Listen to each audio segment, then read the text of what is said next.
মঞ্চে উপস্থিত আছেন আজকের অনুষ্ঠানের প্রধান অতিথি, কিংবদন্তি সম অভিনেতা, চিত্রনায়ক আশরাফ উদ্দিন আহমেদ উজ্জ্বল, যাকে আমরা মেগা স্টার নামে চিনি। মঞ্চে উপস্থিত আছেন জাতীয়তাবাদী সাংস্কৃতিক সংগঠনের মহাসচিব রফিকুল ইসলাম। মঞ্চে উপস্থিত আছেন আমাদের রাজপথের সাংস্কৃতিক কর্মী। রাজপথের যে স্লোগান, গত 16 বছরে যে স্লোগান আমাদের উদ্দীপনা দিয়েছে, আমাদের উৎসাহ জাগিয়েছে এবং অত্যন্ত তৃণমূল পর্যায় থেকে যিনি উঠে এসেছেন, আমাদের এই দেশের ছাত্র সমাজকে নেতৃত্ব দিচ্ছেন, আমাদের সেই প্রিয় নেতা শামীম মাহমুদ, যিনি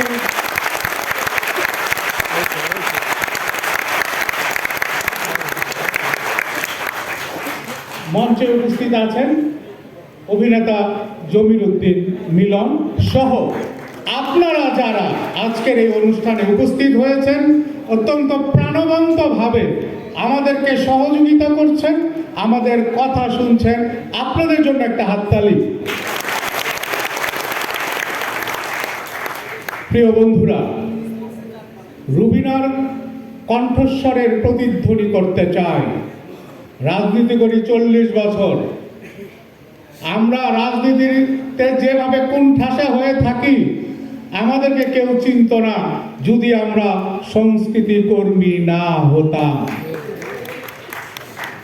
রুবিনা যখন বলে আমি নৃত্যশিল্পী হয়ে এই মঞ্চ থেকে ও মঞ্চে নুপুরের ঝংকারে মানুষকে বিনোদিত করেছি, আন্দোলিত করেছি, তখন আমারও মনে পড়ে যায় শিল্পকলার গেটে, বেলি রোডের গেটে, এফডিসির গেটে, টেলিভিশনের গেটে, রেডিওর গেটে কিভাবে আমাদেরকে অপেক্ষা করতে হয়েছে, আমাদেরকে নিগৃহীত হতে হয়েছে। মনে পড়ে যায় এই 17 বছর কালো তালিকা বলতে একটি তালিকা ছিল, সেই তালিকাভুক্ত হয়ে আমরা বাংলাদেশ রেডিও, বাংলাদেশ টেলিভিশনে শিল্পকলায় ঢুকতে পারি নাই। এগুলি মনে পড়ে যায়। থাক, আমি কথা বেশি বাড়াবো না। আমি শুধু বলতে চাই যে এই সময়কে ধরে রাখতে হলে 31 দফাকে লালন করতে হবে, 31 দফাকে মানতে হবে। এই 31 দফাটা কি? এটি আপনারা যারা সংস্কৃতি কর্মী, আপনারা যারা সংস্কৃতিকে ভালোবাসেন, আপনারা যারা সংস্কৃতিকে পৃষ্ঠপোষকতা করেন, আপনাদের উচিত হবে মানুষের কাছে 31 দফাটিকে পৌঁছে দেওয়া। 31 দফার ভেতর পুরো বাংলাদেশ, সবার আগে বাংলাদেশ, সবার জন্য বাংলাদেশ, এইটি উল্লেখিত আছে। সেটিকে মানুষের মনের ভিতর বুনে দেওয়া।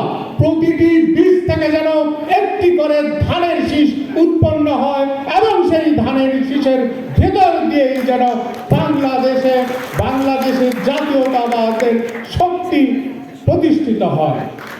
আজকে রাগ অনুরাগের বিরাগ ভাজন হয়ে নয়, আজকে অত্যন্ত উল্লসিত হয়ে, অত্যন্ত উদ্দীপনা নিয়ে আজকের এই অনুষ্ঠানে এসেছি যে বাংলাদেশের সংস্কৃতিকে যিনি সবচেয়ে বেশি পছন্দ করতেন, যিনি মনে করেছিলেন যে রাজনীতিতে সংস্কৃতির একটি অংশগ্রহণ দরকার, সেই শহীদ রাষ্ট্রপতি জিয়াউর রহমান বীর উত্তম ইচ্ছাকে যারা পালন করার উদ্দেশ্যে অনুরাগ সামাজিক সাংস্কৃতিক সংগঠনটিকে প্রতিষ্ঠা করেছেন, এগিয়ে নিয়ে যাচ্ছেন এবং তার পথ চলার যে অভিষেক, এই অভিষেকে সবাইকে আগাম শুভেচ্ছা এবং ভালোবাসা জানিয়ে আমি বিদায় নিচ্ছি। ধন্যবাদ সবাই।